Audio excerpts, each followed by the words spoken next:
तो रेक्टेंगल जो है वो आमने सामने की भुजाएं इसमें क्या होती हैं, समान। ये अगर समान नहीं होंगी, चारों समान हो जाएंगी तो वो वर्ग हो जाएगा। हर एक आकृति का अलग अलग महत्व होता है। तो आमने सामने की भुजाएं क्या हो जाएंगी, समान। क्लियर है। तो आयत बराबर होता है, आयत का क्षेत्रफल होता है लंबाई गुणित गए चौड़ाई। आयत का क्षेत्रफल क्या होता है, लंबाई गुणित गए चौड़ाई। अच्छे से समझो, जब अंदर घटना घट रही है, अंदर कुछ चीज हो रही है, तो वो कौन सा काम करेगा, आयत का क्षेत्रफल का काम करेगा। अंदर की चीज क्षेत्रफल कहलाती है। अब बात आती है आयत के परिमाप की। आयत के परिमाप की, तो परिमाप के ढेर सारे पर्यायवाची होते हैं, दो तीन फेमस होते हैं, जैसे परिधि और परिमाप, ये दोनों फेमस होते हैं। इसके अलावा एक शब्द आप याद रख लो कि परिक्रमा। किसी भी आकृति, किसी भी शेप की परिक्रमा करना जो है वो क्या कहलाता है, आयत कहलाता है। परिक्रमा कैसे करोगे, ए से बी तक जाओगे, बी से सी तक जाओगे, सी से डी तक जाओगे। इतनी बात आपको समझ में आ गई होगी। क्लियर है। तो आयत क्या हो जाएगा, सबसे पहले क्या मिलेगी, लंबाई तो लिख देंगे भैया लंबाई, फिर मिलेगी चौड़ाई तो मिलेगी चौड़ाई। एक बार बस 10 मिनट की क्लास है, आराम से देखते जाओ सारी चीजें। फिर लंबाई तो फिर लंबाई देख ली, और फिर चौड़ाई तो फिर चौड़ाई देख ली। आप एक बार रिकॉल कर लो 2 पीमी को, क्लियर हो जाए। कितनी लंबाई मिली, 2 लंबाई मिल गई। कितनी चौड़ाई मिल गई, 2 चौड़ाई मिल गई। तो 2 आ जाएगा कॉमन, लंबाई धन कितना हो जाएगा, चौड़ाई। इतनी बात आ गई होगी समझ में। क्लियर है। आयत का क्षेत्रफल लंबाई गुणित के चौड़ाई। अब आयत का विकर्ण बिल्कुल नहीं बोलना, आयत का विकर्ण जो होगा वो ये होगा। ठीक है। तो आयत का विकर्ण क्या हो जाएगा, इस तरह से जब आप देखोगे तो आपको दिखेगा बी सी डी।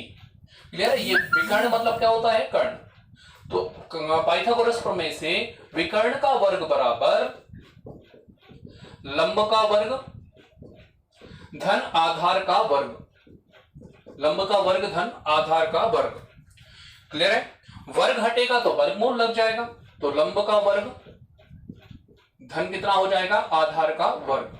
तो ये 3 मुख्यतः फॉर्मूले होते हैं। लंबाई गुणित गए चौड़ाई, 2 लंबाई धन चौड़ाई।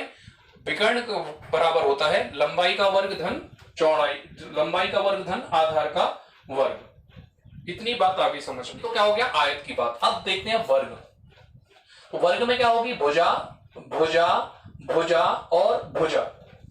क्लियर है। भुजा भुजा भुजा और भुजा, ये चारों भुजाएं बराबर होंगी।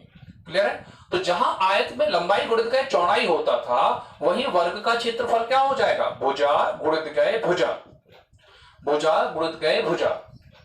क्लियर है। और वर्ग का, अगर ये वर्ग का क्या हो गया, क्षेत्रफल, स्क्वायर बोलते हैं, एरिया आ गया स्क्वायर का। अब पैरामीटर देखते हैं, परिमाप देखते हैं स्क्वायर का।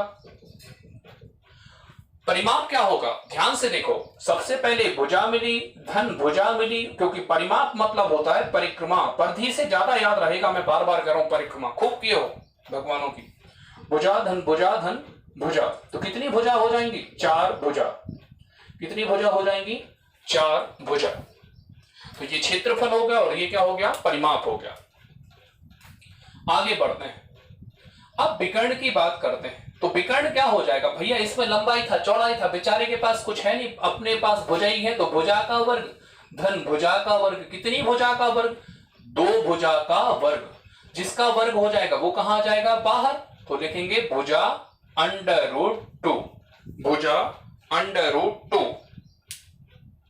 भुजा √2। Very good. आप लिखते जाओ, बहुत अच्छे से रिकॉल करते जाओ, है ना। अगले 10-15 मिनट में अपन 2 पीमी तो 2 पीमी जो है 2 डायमेंशन है वो पूरा निपटा लें। है वृत्त की। अब हम बात करते हैं वृत्त की। तो वृत्त क्या हो जाएगा, सबसे पहले वृत्त में क्या होती है, परिधि। अब ये त्रिज्या होती है, ये कैसे होती है, ये सारी चीजें ज्योमेट्री में हमें पढ़ना है। ये त्रिज्या कहलाती है, ये जीवा कहलाती है, ये यहां से यहां का व्यास कहलाता है। ठीक है। ये बहुत सारी चीजें हैं जो हम ज्योमेट्री जो होती है ज्यामिति उसमें पढ़ते हैं ये सारी चीजें। अभी हमें फॉर्मूले पर फोकस करना है। तो सीधी बात, क्षेत्रफल का फॉर्मूला क्या हो जाएगा, πr², πr²। और ये काय का हो जाएगा, क्षेत्रफल का। अब काय का निकालेंगे क्षेत्रफल के बाद, परिधि का, परिमाप का या परिक्रमा का। जब आप परिक्रमा करोगे तो सबसे पहली बात पाई तो मिलेगा। पाई रिप्रेजेंट करता है गोलाई को, कई दफा बताया।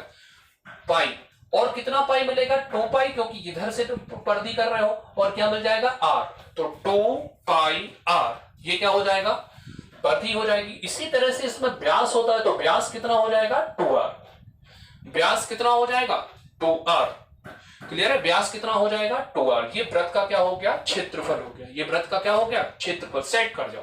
अब इसी के सहारे हम अर्धवृत्त पर जाते हैं, इसी के सहारे अर्धवृत्त पर जाएंगे। तो भैया अर्धवृत्त जब आप देखोगे तो इस तरह का कुछ दिख जाएगा, तो इसका अर्धवृत्त का क्षेत्रफल क्या हो जाएगा पाई आर स्क्वायर अपॉन 2, आधा हो जाएगा, क्षेत्रफल क्या हो जाएगा आधा, सीधी सी बात, ये पूरा क्षेत्रफल तो आधा क्षेत्रफल।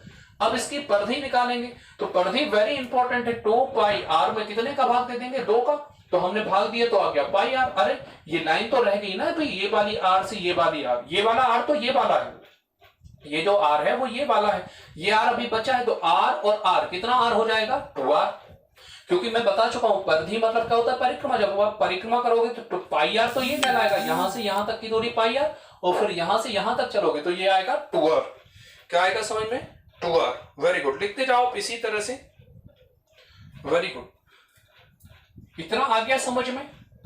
चल अब व्यास क्या होगा, व्यास कोई भी चीज हो व्यास हमेशा क्या होता है 2r ही होता है, क्लियर है। कल इसी तरह की एक और छोटी क्लास लाएंगे 3D को लेकर, है ना, क्लास लाइव होगी या ऑफलाइन होगी वो आपको बता दिया।